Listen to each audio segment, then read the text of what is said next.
a different screen so I can kind of moderate chat and whatnot. I was going to do that. Yeah. I linked the private chat to YouTube and Twitch. So yeah. So let's see. Let's go. All right. Well, it's saying live on StreamYard side, and I'm trying to see if we are live on Substack yet. I don't. Here we are. Oh shit. Yeah, it echoes. Oh, I forgot this screen has a speaker, so I might just take that off and put it on because I can turn the volume off on my laptop. Okay.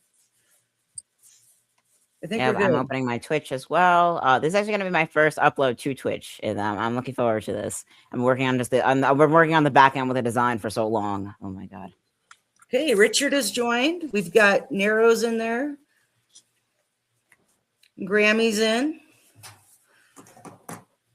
Yeah, you guys, we started our live a little early. We are just letting people roll in before we start off with our disclaimer and welcome our special guest in.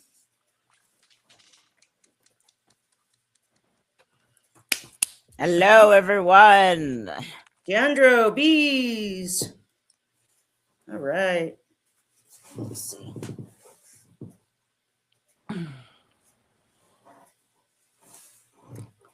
In Texas, fighting fascism. Right on. Yeah. In Texas. Yay. Rock and roll. Awesome. All right, now let's see. Deandro, Grammy, Richard. Yep, that's good. We usually have to wait a bit before people start showing up, and I think that's a good move to just start streaming a little early and let them roll in. Sorry, I'm rearranging some stuff. Ohio, holding that line. Word, I'm from Ohio originally, Grammy. I was born. And I'm good on YouTube. My YouTube is good. My Twitch is good. Sweet. All right. Sweet. Grammy, where are you in Ohio?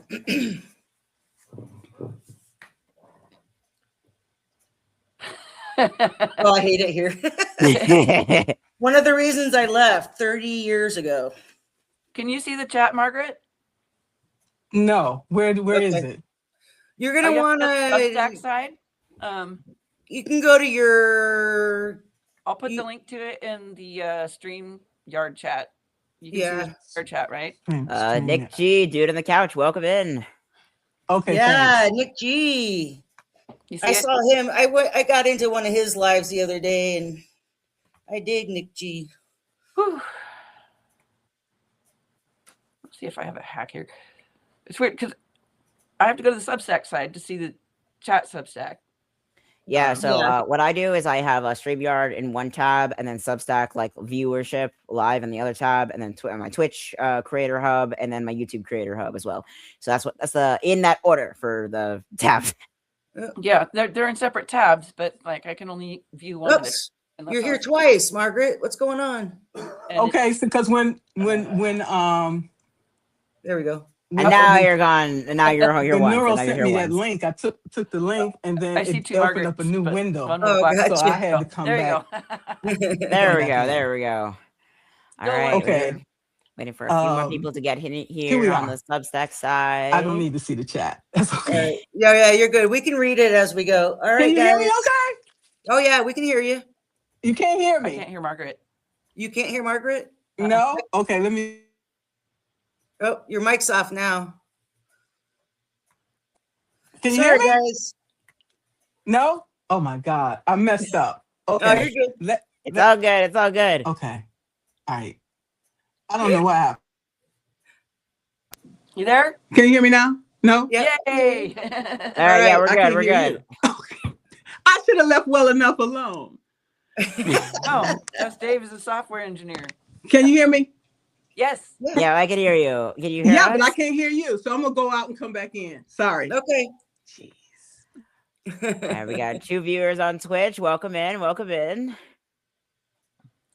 Nick G, a dude on the couch. Yeah. Lies and scrolling. Yeah, sorry. We thought we had all our tech issues taken care of, but apparently not. What I was doing before was I was using my TV as an extension monitor. Yeah. And I couldn't get it to work today because I usually read the chats on the TV. Yeah. And then I can see myself like in real time on the camera. But Yeah. not the version I'm seeing because I'm on the Substack side, so I can see the chats because I've only got one screen to work with. Right. And I'm just doing like, I've got another computer right here. Whoops. So I'm doing, where's Margaret? Grammy said, love your hair color, Neuro. Yeah. Oh my goodness. Hey, Gabby, how's it going? Sorry, guys. We're working on it. It started It's a bit of a slow start. All right. Your mic is off. Hey, Laura. You're all right. Unmute your mic is muted right now. There you go. Can you hear me now? Yep. Yeah, we can. Yeah, we can. Okay, I can too. I shouldn't have touched the button. I should have left well Nero enough can't alone. hear you. Okay. How can cool. Tig and I hear Margaret? And Yeah, we can hear. I can hear both. Everyone. Happens sometimes. Yeah. One time on the Daily Whatever show, this happened with like Dana. Yeah. Okay. Okay. Let All me right. turn my again. notifications off. Yay! You got it? Yeah, I can hear now. Okay, Yeah, great. we're good. All right, we're Okay, 6:01. All right, hey, All we're right. gonna. All right, folks in the chat, thanks for being here. We're gonna start off with our disclaimer, and we always allow Tig to do that because she's so good at it. Hello, everyone. Or they're All so right, good at it. Yeah. All right, welcome to Mind Haven.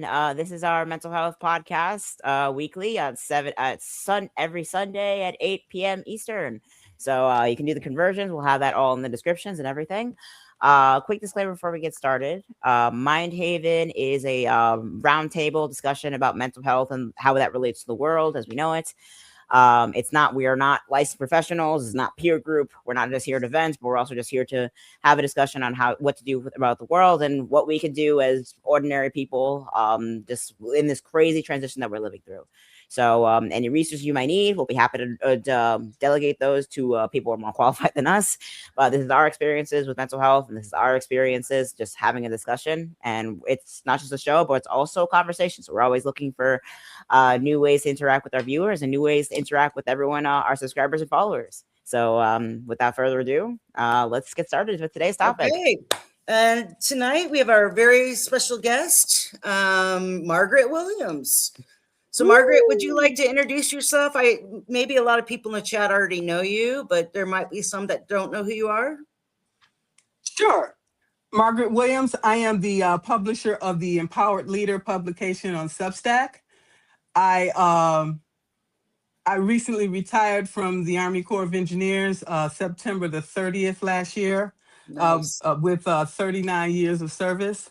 I am also a certified leadership and executive coach and systemic team coach.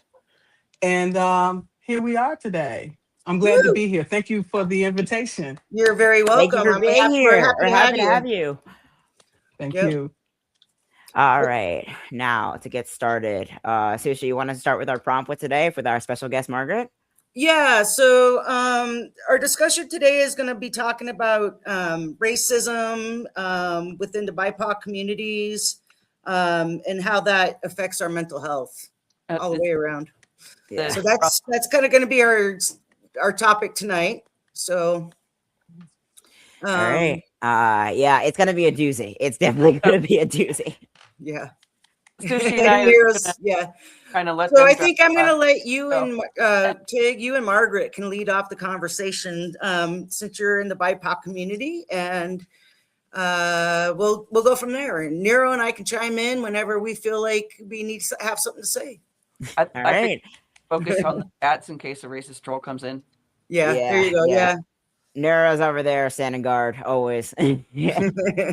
Yeah. So to start things off, a little thing we talked about preview before we went live in regards to mental health is to how honestly Nero brought up a good point in a recent post that she did over on her Substack about how Why is it when domestic abusers, people, specifically like white cis men who go have a higher repeat offender rate of violence, of political extremism, it's often expressed as mental illness. Meanwhile, if a person of color is either having, like, honestly, I've had a few instances. Like, I used to be in my transition, in my emancipation stage of the 7 years it took to get me to get over here.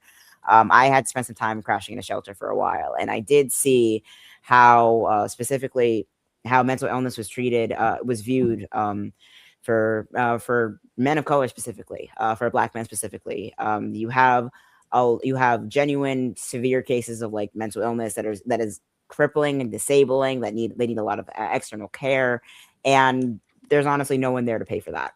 It honestly reminds me of this one case, this one I don't know if anyone's familiar with the term something release. It's a respective release, basically when in the prison system, essentially when you have an older prisoner that has experienced some kind of dementia, Alzheimer's, or some other kind of cognitive decline, and they need a little bit of more long-term care that the prison isn't willing to pay for. They just pack them up in a truck and leave them out in the street.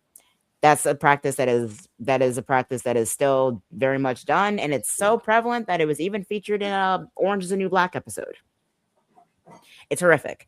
And Margaret, I want you actually have you said you were actually in the Army Corps of Engineers, and I'm curious to see how especially if you have any stories about your colleagues that may have experience in mental health and how that was responded, especially like if it's the Army, it's the military, so PTSD is a big one. Combat related PTSD is a huge one. Tell me a little bit more about your experiences with that. Well, I was I went to the combat zone when I decided to go to Iraq, and I decided to go to, well, Israel was a different situation because Iraq is like contingency, okay? And so we have much better services over there, okay? Because we're being attached to the military and we're right in the midst of all the action that's going on, okay? So we take care of each other there, okay? So if you're having any mental health issues, honestly, you need to leave because you become a liability.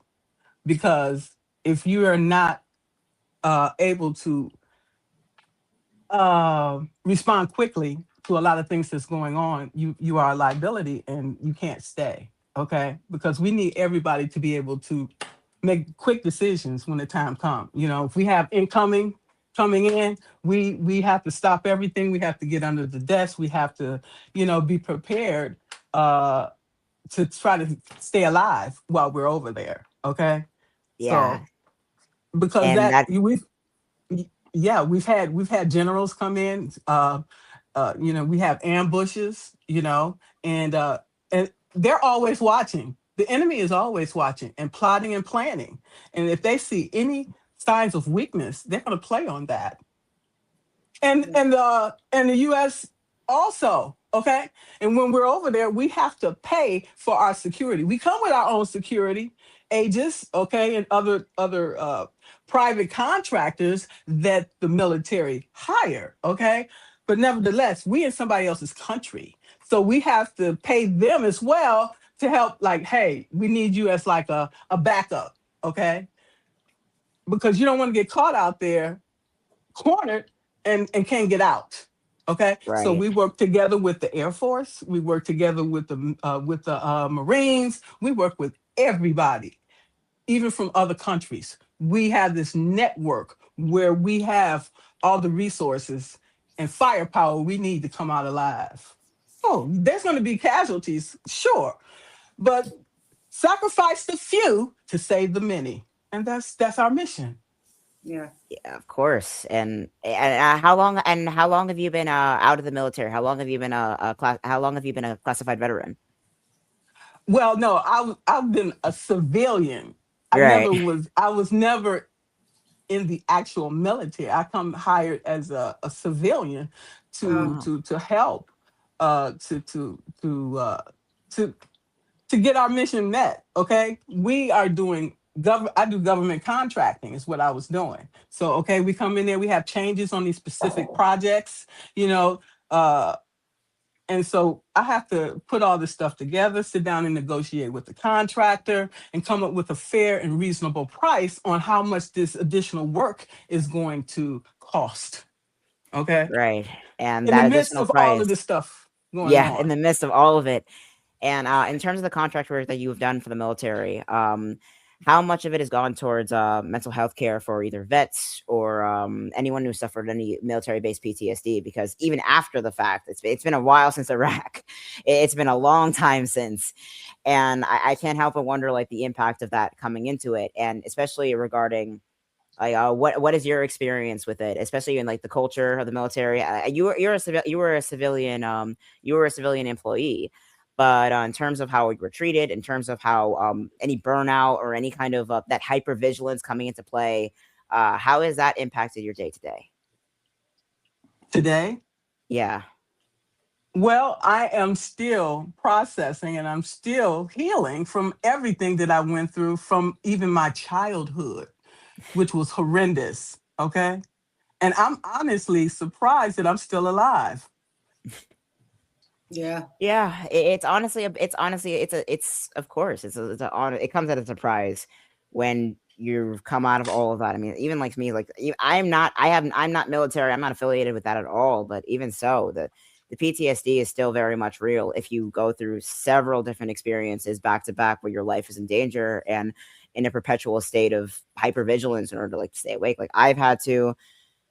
I honestly, like between being homeless and even prior to that, when I was abused by my parents for so long, medically abused, when you get to that point where where you're debating whether taking your own life is less painful than enduring what your current situation, that is a mindset that is, in my opinion, not mindset that is not naturally occurring. That is not pathological. That's something that like this. It's not something that is pathological or even classified as an illness at that point. That is socially instilled.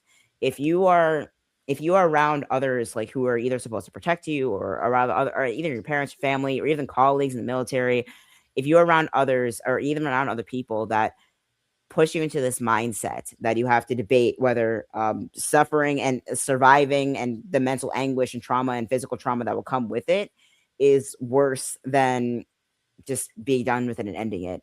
That is something I've had to struggle with for a long time in my life, and just trying to learn how to unpack, as well as just like, even then it's like, do you want to live through this over again, or do you just want to be done with it? It's so tempting at times. It really, really is. Yeah. And it's really tempting. And even like, and as a person of color, like as I had to detox from a lot of the medication that I was abused with for so long, and I had to try to get my mind back. And even going to the ER, usually if you're going to like getting off all those pills at once, that is a dangerous operation. That is dangerous. And that alone should have killed me. I had to detox myself in motel rooms. And I tried to go to the ER, and the first thing that happened was there was a nurse on staff that lied on my file and said I was looking for drugs. They sat me in a chair overnight and just ignored me and just yelled at me anytime I tried to ask for just a place to lie down. It was horrific. And even then, I was being discharged and was surrounded by security because they mistook me for the person having a psychiatric code instead of the person down the hall that was actually just being completely unattended to. It was horrific, and it's all because that one nurse, who honestly should not be employed, is decided to lie on my file for no reason other than his own biases. And it's horrific because this is something that happens all the time. And even coming into it, it's like, that should not have happened. It happens all the time. I mean, you have, even as not even just a person of color, even as a young person, even as any of that, you have so many cases of where you try, even if you know you're dealing with something, even if you know you have, it's usually, honestly, like, you could actually have some experience with this. If you know you have something going on and you go in for help, the people that are supposed to help you immediately go with any biases they may have, any biases, any prejudices, and immediately either just write you off. And that could be incredibly dangerous. And in my experience, it's something that happens more commonly with people, with BIPOC, with people of color.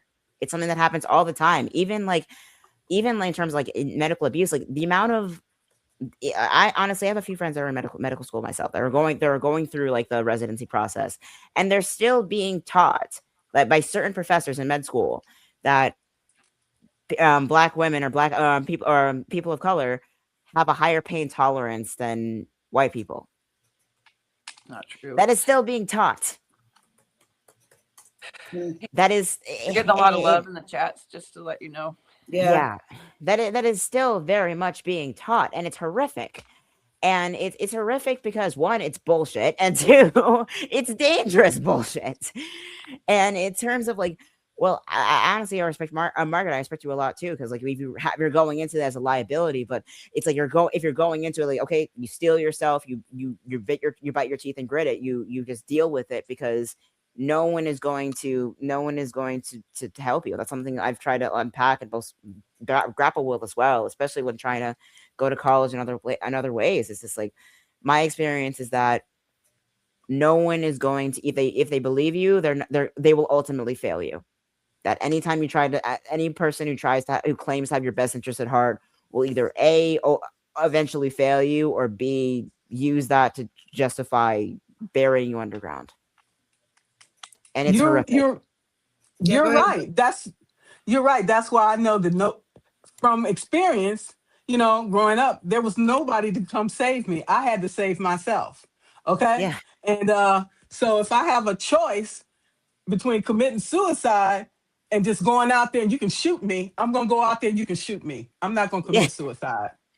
I know, like I've honestly, like, I've gotten into some like heated arguments with police officers hoping that they would, because that's something I've trying to like regret in the past, because like, why would you say that to a cop? You think he could have shot you? Yeah, no shit, Sherlock. That was kind of the point at the time. But even so, it was kind of pointless. It really just like knowing that you had those biases exist, and the fact that my mind kind of manufactured that as another way to end my life in ways that I couldn't do before is horrifying. And it's not just horrifying, but it also says a lot about the expectation that like, oh, no one is going to be there to save me. No one is going to save me. So I have to either save myself, and if no one's going to let me die either, then anything goes. I just want to say, after being shot at by my father, I knew that I was my only backup plan, and I was not going to rely on anybody after that. If your own father shoot at you, anybody else is fair game. So I always been on the defense mode after that. Okay. I'm not going to wait. I'm not going to sit and wait for you to come and destroy me. I'm going to be gone. As soon as I get a whiff that you are disloyal in any way, I'm out. Yeah. And that's a tough one, especially when trying to rebuild relationships and trying to interact with people as a normal human being. Yeah, I mean, my parents were like, they were upper class. I mean, they assimilated hard, and they made it well for themselves. But even then, like, that's that different hell within itself, because when they assimilated a little bit too well, and I kind of suffered I'm thinking of Margaret Mitchell's. Her last name was Mitchell. The wife of John Mitchell, the Nixon's attorney general, who was actually in charge of the Watergate scandal. He was one of the masterminds behind the Watergate scandal, who institutionalized his wife to cover in an attempt to cover up what the Watergate scandal was, essentially. But his wife actually was able to call a friend of hers who was a journalist and leak that before another male-oriented column took up the story, and that's how we know about the Watergate scandal at all. That's how we know at all. But the fact that even then, after everything was broken, they still institutionalized her for 12 years plus to cover it up on behalf of John Mitchell, on behalf of her husband. This is the 70s, so this was still still technically legal. And it's horrible, because like, even when you have like, you become like, oh, you have like, oh, money, go back to your father, they said. It's like, are you trying to kill me? Because that's what I was trying to get myself out of.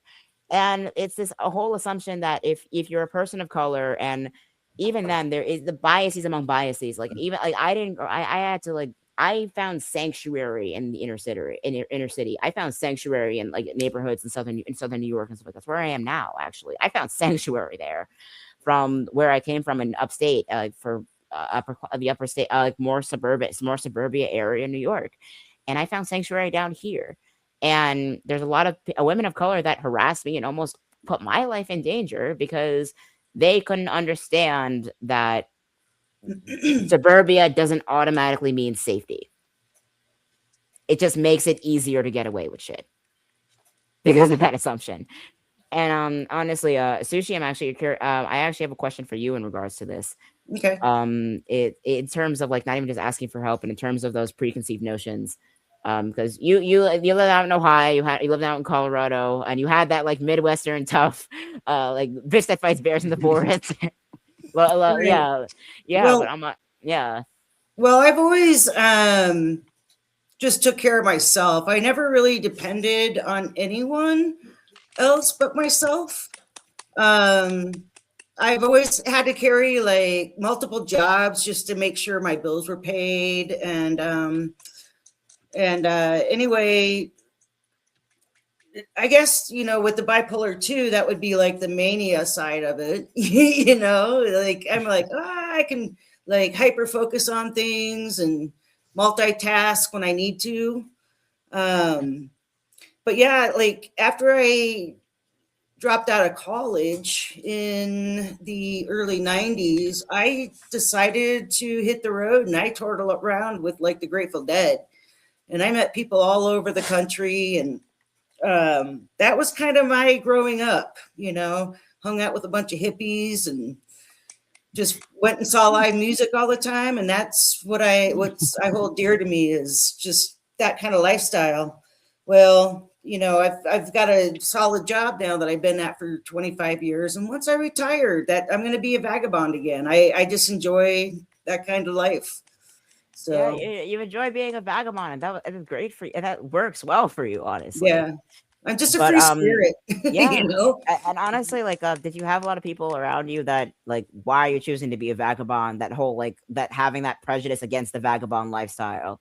Did you have Yeah. people? Did you experience criticism like that at all?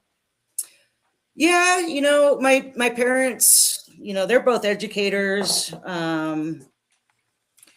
They were a little upset with me or, whatever when I decided not to go the route that they wanted me to, but I wouldn't have been happy that way, you know. So I chose me over what they expected me to be. So but most of my friends out here are all deadheads, most of them. So they get it.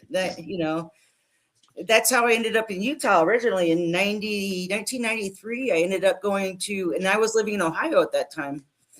I decided to go out to Las Vegas for a Grateful Dead show there. And we were camping at Lake Mead, and I met a bunch of people from Ogden, Utah. That's where I'm at.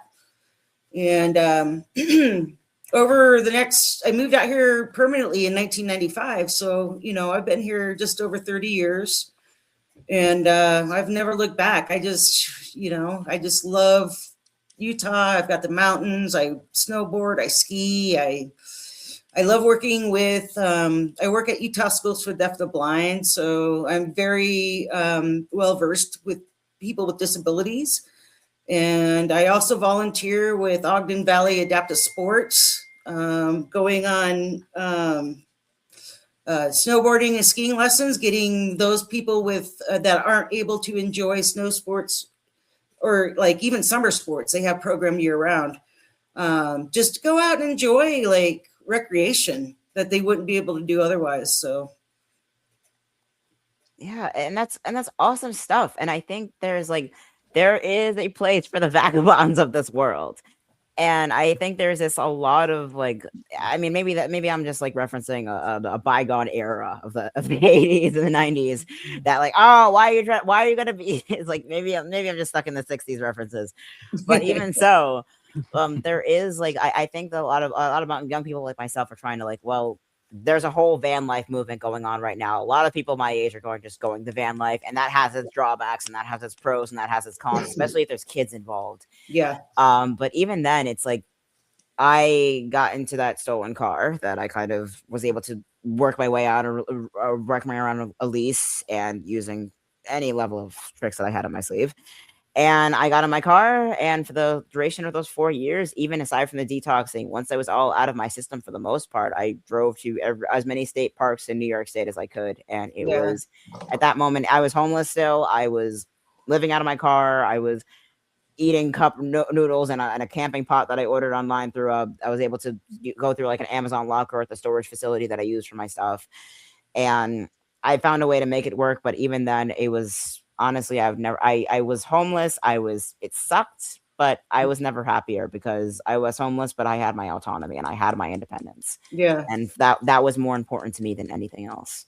Yeah. And you're liberated. It's like, it just feels so good to meet different people along the way too, you know?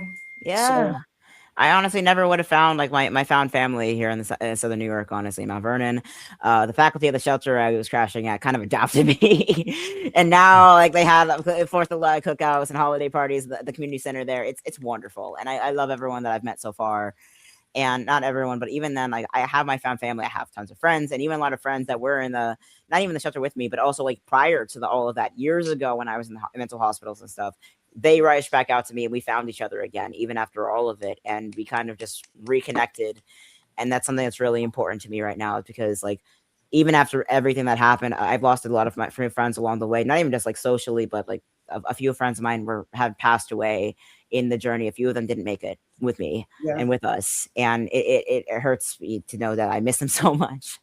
But even then, it's like this is just life, and there's a lot of it's a life that I think every person in their 20s should be able to experience at least once. Oh, I absolutely. think that having that autonomy and having that humanity and being able to make mistakes and it be life or death, but also be able to get yourself out of it and have that support, because I wouldn't be able to get anywhere I am right now without my godmother. And she subscribes, and she's possibly in the chat with us today. Actually, she might come Yeah, on I haven't seen her yet, but she probably is. So we are Yes. derailing a little bit off topic.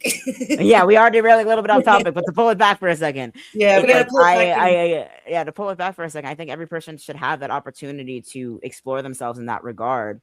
And I think it's incredibly more difficult, especially because a lot of institutional things are holding young people like myself back. There's a lot of like either a cost of living or otherwise. There's been a delay to launch for so many, and it's been a struggle to like go out there. And I think that's kind of contributed to the political extremism and the ignorance surrounding everything we're dealing with right now, especially in terms of mental health and how easy it is to cast off a 27-year-old white guy who murders 5 people or gets away with raping and strangling someone in that regard as, oh, they're just mentally ill. He's just a kid. They're just kids. When does the line become like, it's kind of like, okay, are kids not human, or mentally ill people not human, or why do only white men get to be kids but black men don't? Yeah. So I wanted that we were talking about homelessness and stuff, and I was homeless in well during the lockdown part of the pandemic, and I did end up in transitional housing under the VA through a program called Transitions Projects, right? And one thing I observed was that the majority of us veterans who were there in transitional housing were people of color, particularly Black people, and the majority of them had like a day job. There was one gal, she didn't she had like 100% total and permanent disability, had a traumatic brain injury, um, but the vast majority of them like had like a day job that they went to, and they had to kind of work around their job schedule, and when they meet up with the caseworkers and stuff, because we all have all these things and these processes stuff that we have to go through to get housed. And I don't really know how many of them were under like mental health care status. We didn't actually tend to talk about the types of disabilities we had. But I was just wondering about your input on that, Margaret. Even though you weren't in the military, you worked a lot with the military. Um, I was just curious what thoughts or observations you had about that phenomenon, because I'm pretty sure that wasn't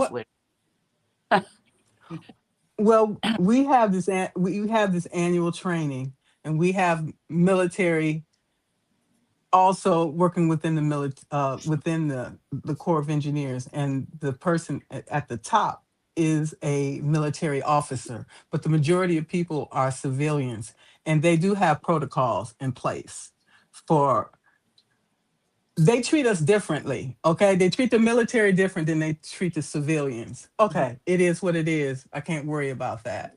Okay, because they're on the front line. Okay, um the government owns them. When you sign, you take an oath. You take an oath, and you say, you know, your life is no longer your own. It belongs to the military. So if they tell you to jump, you say how high. You don't question. Okay. For me, I had to take an oath too. It ends up being the same, but they still treat the military officers or civil different than they do the civilian. That's fine. So they have all these protocols, and they, because they want to check and make sure that you are functioning at a good level, mentally, physically, and all of these things. So when you go out there, they know that you're good to go. Okay, doing this inventory for you. For us, we have a different process. It's basically the same. Okay, so all the things that we have to do. It depends on the person. Okay, since I have been prepared from birth. Okay, from all the trauma, that all the things that have happened to me. So I was basically prepared mentally because, like I said, it's like you're going through this humiliation ritual, for example, your whole life. So when you get into a situation like this, it's like, bring it. Come on, let's go. So Yeah. I you know what I'm saying? I was built for this. But other people that have not experienced all this trauma and all these things, that just live the life like in Little House on the Prairie, they can't handle stuff like this. They would be the first ones to ask to go home. Okay? I stayed till the end. I'm like, let's go. What's the next challenge? Okay? Yeah. So it just It's depends on the person. Yeah, and it's honestly kind of screwed up that we have so many, and we have so little protections for that. I mean, the fact that there are military recruitment offices more so in the inner city communities than there are for Little House in suburban area. That's not. There's a reason for that. Is because when you've been heavily traumatized and self-sufficient in survival mode and hypervigilant for the duration of your childhood, then that's what they're looking for. Essentially, they want you. That's the ideal military candidate for that Now, kind of position.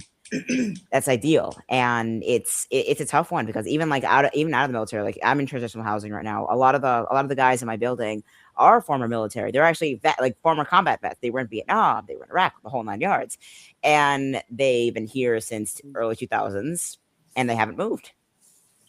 There is no, like, if you're in that constant state of hypervigilance, if you all you know is survival mode, essentially. It's like you can take it's pretty much all you know. Like, I'm trying to like relearn a little bit more stuff like that because one, I'm so young, and two, I have a kick-ass therapist that's on my emancipation paperwork. That's great.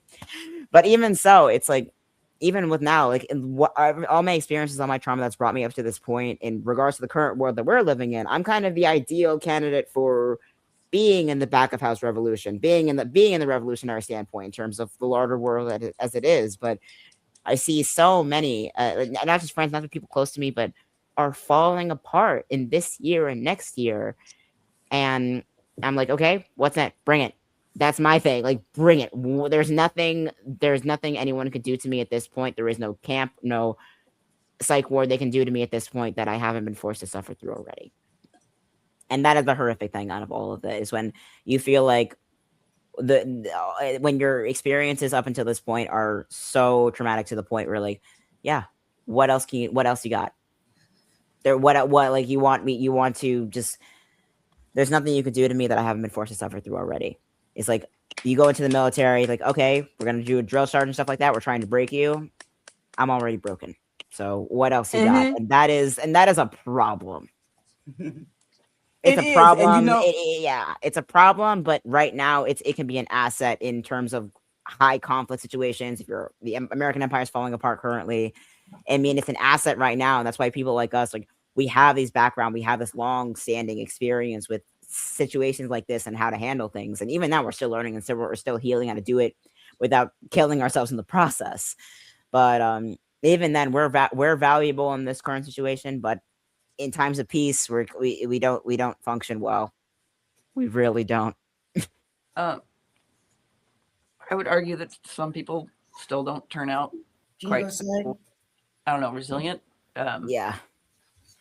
Resilience kind of the wrong word, but our nervous systems aren't all the same, aren't all uniform. And I've known people across races who've had extremely fucked up traumas since they were kids, and they came out, you know, who knows why, but a lot less functional. You know, quite often they're on the streets, got unhinged quite often. You know, maybe got wrapped up into substance abuse disorder or something like that. Yeah. And I do what somebody said earlier. We have to treat the whole person, and I totally agree with that. And we don't, and we quite often, when we see mental illness, we see only this small window of the people who are on the streets unhinged. They're on the streets unhinged because of their traumas. You know, it has made them that messed up, and then they're further traumatized on the streets, and therefore less functional. It's a cycle, and they're not treated like people anymore. But people see mental disorders as something that's just that, something that's incompetent or something that's dangerous, someone that's dangerous. But Something that we needs are to be treated like something, quarantined. right? Mm-hmm. We are treated like, even if you're someone like me and I have 3 mental health disorders, we just sort of get treated across the board of being less than or other. And it's even worse if you're a person of color. Yeah. You know, not only dealing with the racism within mental health, but you have to deal with the ableism within your own racial community. Yeah. And Tig, you were saying before too, like with your parents and the way they put you in all the mental hospitals and stuff, it's like within the BIPOC community, it's like considered like they don't really believe in the medicine part of it, or they think they can just throw you in a hospital and that'll fix you. That will fix things. And it's really just like an assumption that a white man in a white coat tells you this is the way to do things, and that's what you're going to do. And even then, like I look more like my mother in that regard, but my father looks white as they come, because like my grandparents on my dad's side actually immigrated from Spain to the DR pre-World War II. So they look very much very Euro-like, very European-esque. And it's kind of a hard situation because growing up with him, he's kind of not the brightest bulb in the box. Really isn't. Kind of a man child. I had to spend a lot of time babysitting him. I hated it. And even then, it's like this expectation that I was supposed to give up going to college and give up everything to stay with him and with my mother and take care of him in old age was kind of no. That was like, it's like, no. It's like, I am not going to sacrifice my humanity because you refuse to embrace yours. I'm not going to stifle my development because you refuse, you're scared to develop yours. And I left. It was a fight to the bitter end. It ended very badly a few times, but I did it.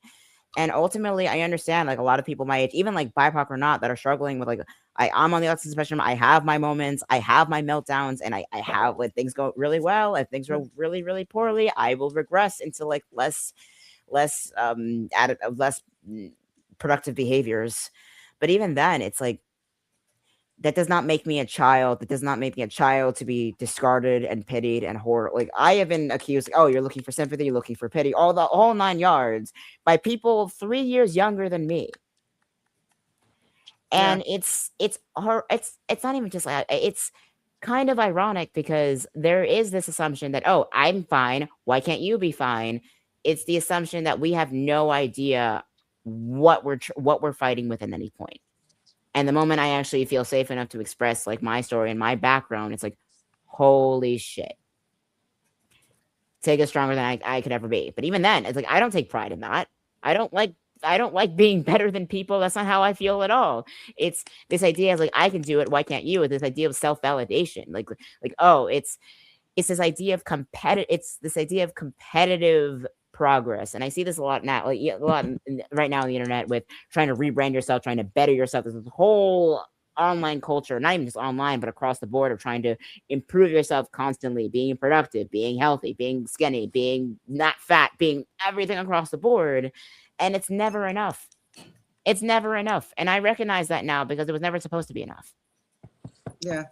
It was never supposed to be enough. And even then, it's like there's a lot of this resentment comes with that resentment of knowing that what you're trying to aspire to, what you're expected to aspire to, what you're actively abused and punished for refusing to aspire to is kind of pointless. And I knew that from a young age. And even among like white friends of mine, and like even like amongst all non people in my category, not people in my demographic, there is an obsession with trying to aspire to something that was never meant to be fulfilled. There is that expectation that why would you give up this beautiful house in the suburbs for being homeless? You don't deserve opportunities because you were ungrateful and gave up something important that I value that doesn't exist. It never really did. And knowing that it would, even then, like and that's where honestly the term privilege kind of bugs me a little bit, because the word privilege is not associated with whiteness alone.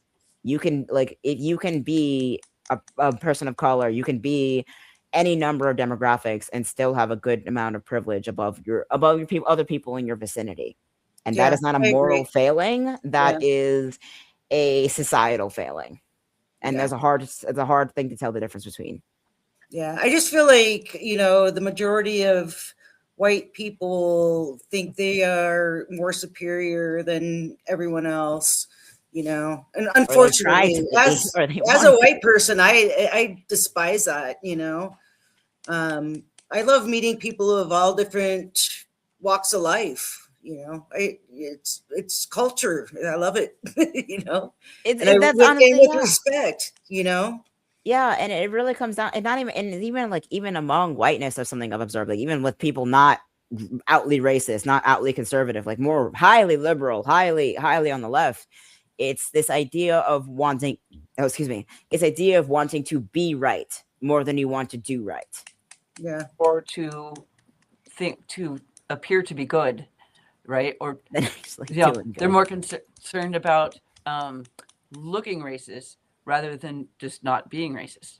Yeah, or looking inclusive of those with disabilities instead of just being actually inclusive. I used to get defensive like that until I learned that, this is, why I'm upset by this, is because I was being called out on a behavior and not necessarily my whole entire character, right? And now if somebody says, hey, that's kind of racist, I'll be like, oh, if they want to tell me why, they can. They don't have to.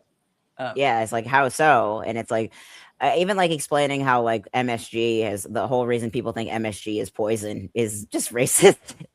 And like, even though there's MSG in everything, there's MSG in Doritos, there's MSG in pretty much every flavor of chip. Yeah, the only time I hear anybody bitching about it is when they're talking about Chinese food. Also, I lived in China and I had much saltier food here than there. Exactly. Like, yeah, exactly. It's like, oh shit. There's a reason it's called systemic racism. It's called that thing for a reason, because it not only just hurts people of color like us, it also hurts white people as well. Because if you're too preoccupied with othering people who are not like you, you're going to be too distracted to focus on the actual problem at hand, which is a select few wealthy people who have lost their goddamn minds. That's why the model minority myth came into play with Asian immigrants and stuff like that. Even then, because if we're too busy fighting each other, then we won't be able to tackle the real issue, which is everyone deserves access to resources, access to connections, and access to all the things they need to not just survive but thrive. We need that community-based oriented infrastructure focus. Ooh. That's why we're here. That's why we're here, essentially. Yeah. We need that community-based focus more than ever. And I think if we I honestly Nero, you brought something really important. It's like, you used to get defensive, like being called out for oh, that's racist. Like, no, I'm not racist. It's like it's this premise, like white guilt versus white shame. It's like shame tells you I am bad, or guilt said I did something bad.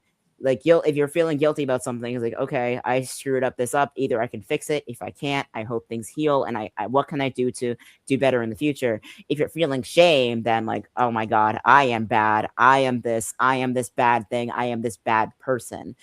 And I think it's a hard line a lot of people struggle with. Like, doing good is not necessarily being a good person in any society, honestly. And the We're more defined as you, a good person. Yeah. yeah, and the more you hear it, the more you believe it, right? So Mhm. you got a lot of people out there that, they just have been told they're shitty their whole life, childhood or whatever, and then so they take that on, they get that mindset, Yeah. It's very hard to break, okay? Because my father used to tell me, you're not ever going to be anything, and you're going to be crazy like your mother.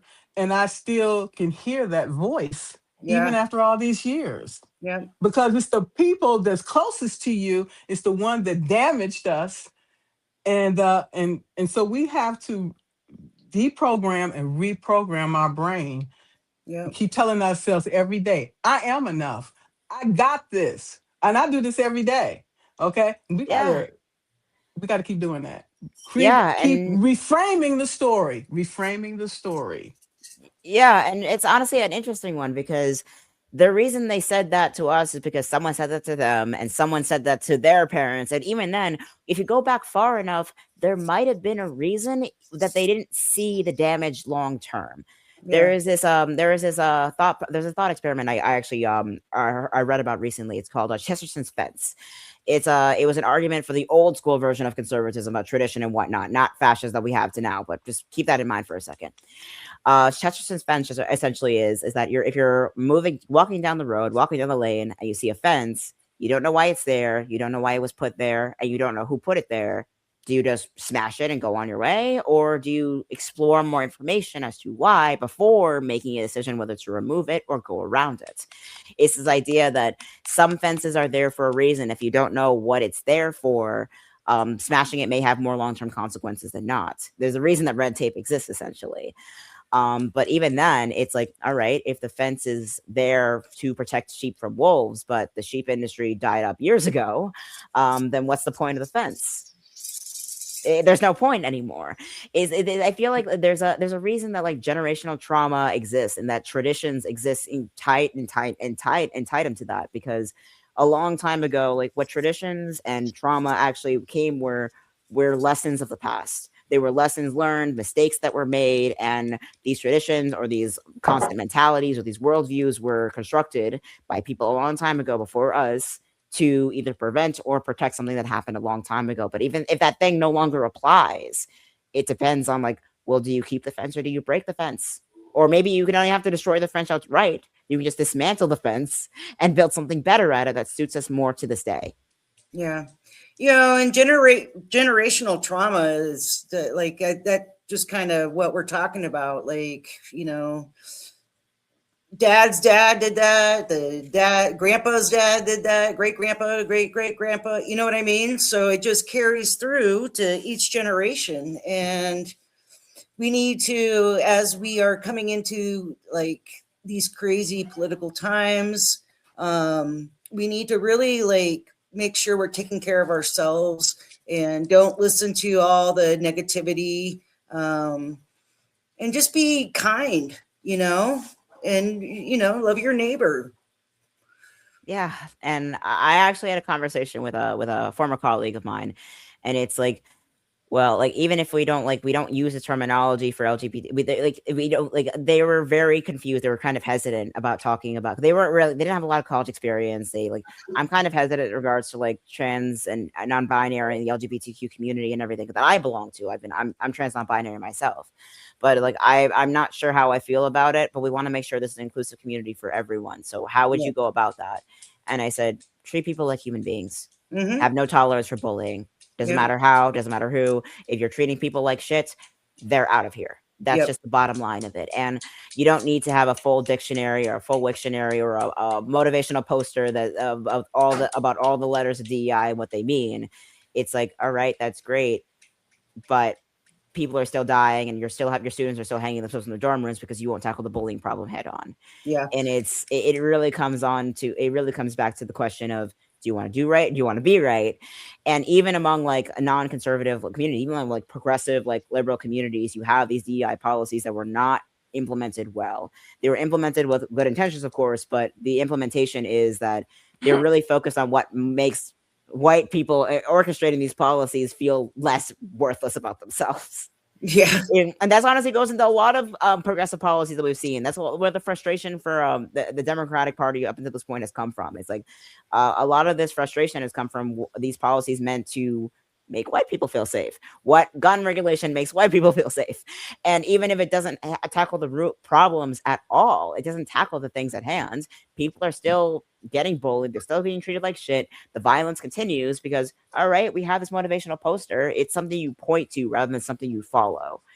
And it's honestly, I think somewhere along the way we started treating it's similar to like, honestly, it goes into mental health as well, because like, oh, we're very inclusive of mental health. We're very inclusive of people's rights. We're very inclusive of disability rights. But at the same time, we're still using the same methods they use in the Victorian era when someone's having a hard time. Yeah. I just want to ask the question. I recently seen these murder suicides, and these people were white. Most of the people that commit these things are white, so they're not concerned about them killing up each other. Yeah, it's a weird thing. Like even here in Utah, we've had quite a few murder suicides within the Caucasian communities, and I don't psychologically, I can't even explain that. You know, that would be cult mentality. That there's a level of psychology that comes into it as well, and that is a level of things that people don't often recognize full hand. Like even that's like, true. I mean, even like in like the startup culture, like hustle culture, productivity culture. The moment the corporate world started using the word culture like every 3 seconds or so, that's where things start to develop very similar to that of a cult mentality, honestly. And it's not exactly, and I know that sounds crazy. No, but it makes sense now you said that, because in Utah, what's the majority religion here? Those damn Mormons. Yep. And they are a cult. Yeah, and that's I hope there's no one Mormon out there. Yeah, and it kind of seems like a cult as well. And there's a cultiness to it. Like I've seen like in student government associations in colleges, like I've seen like where you have like even if it's like racially diverse, you have like, oh, where especially when like with the Israel the whole Israel genocide in Palestine and Gaza kind of thing first started, the protests were going on at the time.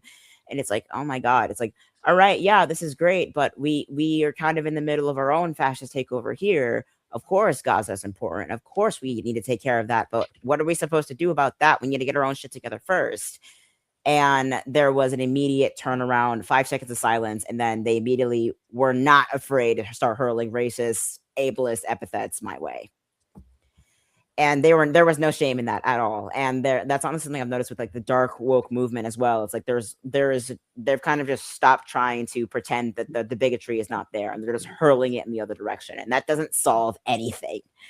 It doesn't solve anything. And not only that, but also makes it incredibly dangerous for everyone caught in the crossfire.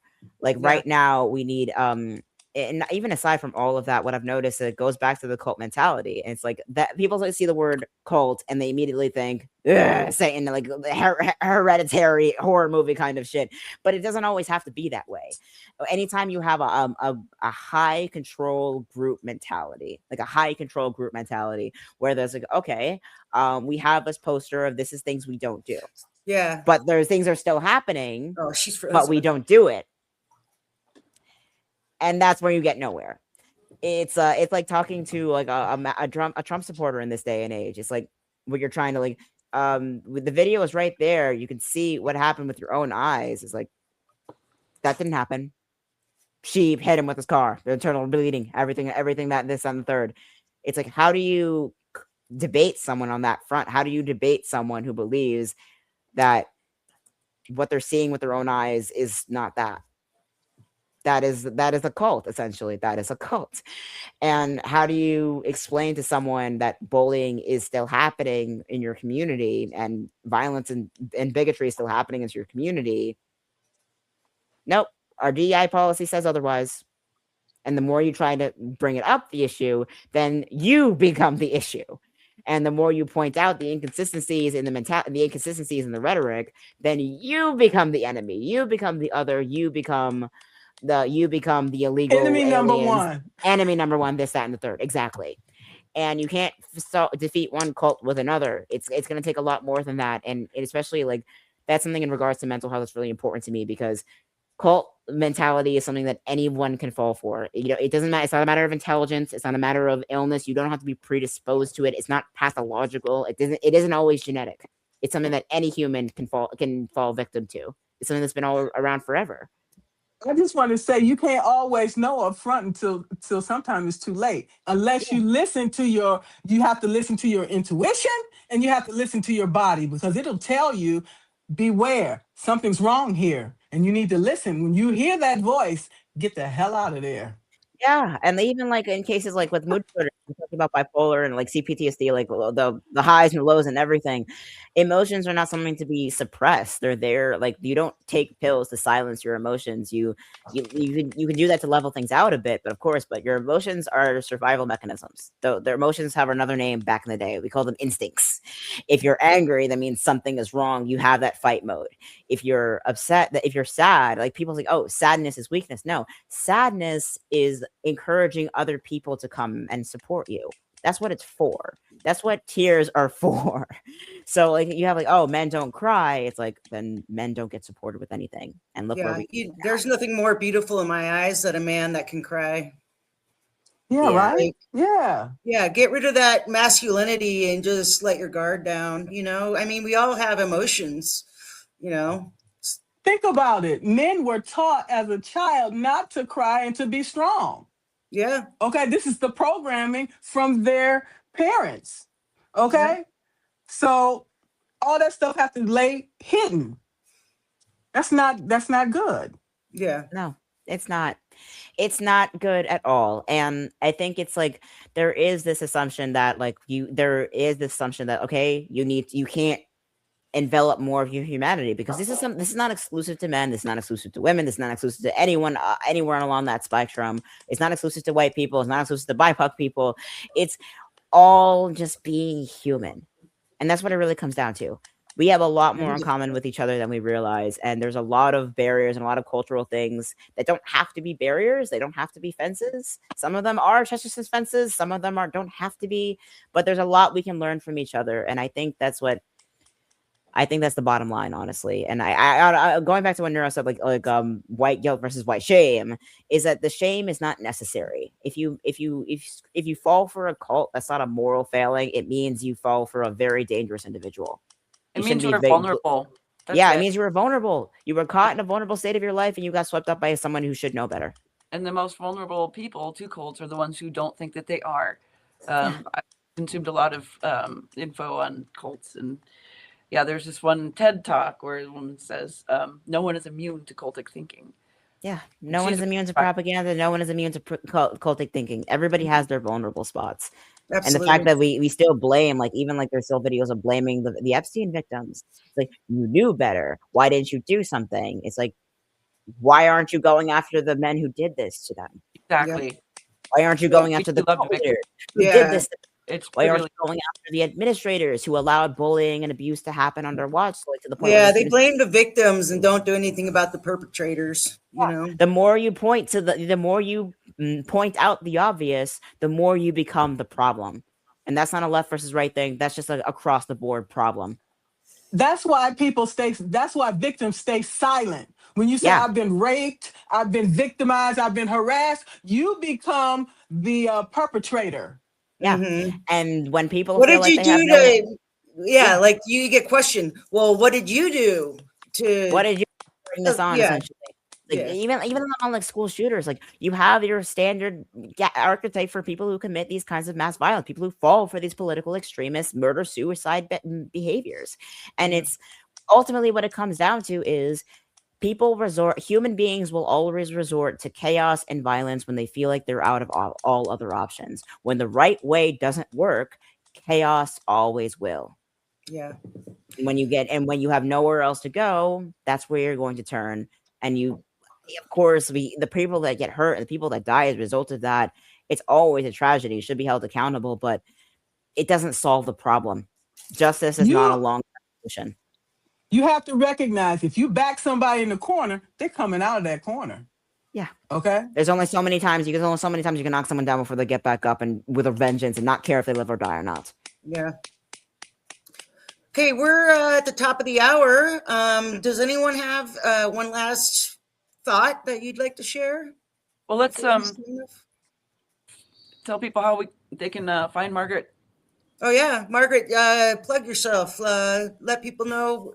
We can, Nero, if you want to put her information in the chat too. You can find it. I didn't have it up the second. Oh, okay. Yeah, Margaret, go ahead and introduce yourself or let people know who you are and what you do before. We've got 27, I think, in here, which is good. I mean, yeah, it's honestly a pretty good number so far. It's Sunday. It's a Sunday, of course, and I mean, there's been a lot of rescheduling, especially with the end of the holiday break. So yeah, for everyone to tune in. We also have a lot of new faces here as well. Pasted in there. Couch, and we have a few of new faces here as well. So this is great. Yeah. So Margaret Williams, I am the publisher of the Empowered Leader publication on Substack. I am a certified executive leadership coach, systemic team coach, and retired Army civilian with 39 years of service. Yeah. All right. And where can we find you, Margaret? What platforms can we find you? Mainly on Substack and YouTube. Okay. Substack I'll have and to YouTube. subscribe to you on YouTube. Yeah, I'm gonna look for you on YouTube. Yeah. And I'll subscribe to all of you all as well. Yeah, I have a Mind Haven where all of our lives get uploaded to automatically up to YouTube. Yeah. Same as mine. Same here as well. And I also linked it to my Twitch as well. So yay, we're growing an audience. Yeah, we're growing. We're doing good. Nero, you want to plug? Well, I think most of the people here follow me, but narrowed over to Hodgepodge. I'm mostly here on Substack. I do have a YouTube as well, but most of the time, what goes on YouTube is on Substack anyways. I haven't really branched out much to other social media yet, so that's basically where I'm at. I sort of blog about the things I care about, which is a rotating set of special interests, which include art, but also, social justice and anti-fascism and stuff like that. Yay. Yeah. All right, Tig, it's your turn. All right. Tig Mansueta over here on Substack, YouTube, and growing on Twitch and other platforms as well as LinkedIn. I'm over here just trying to establish the basically just rewrite answering the questions that were asked previously that people before didn't have. So try to figure out a new system in place. When this one collapses, someone has to come up with a better system in place to replace it. And just building that coalition, building our community, and building a better human forward world, not just for any one demographic, but for all of us. Yeah, right on, Tig. And I am Sushi. You can find me on Substack and YouTube under Mind Haven. Well, on Substack, it's under Sushipheliac. You find me there, but it'll say Mind Haven at the top. I started this little roundtable discussion, I don't know, about 2 months ago after I got diagnosed with bipolar 2. And we've been doing this weekly ever since.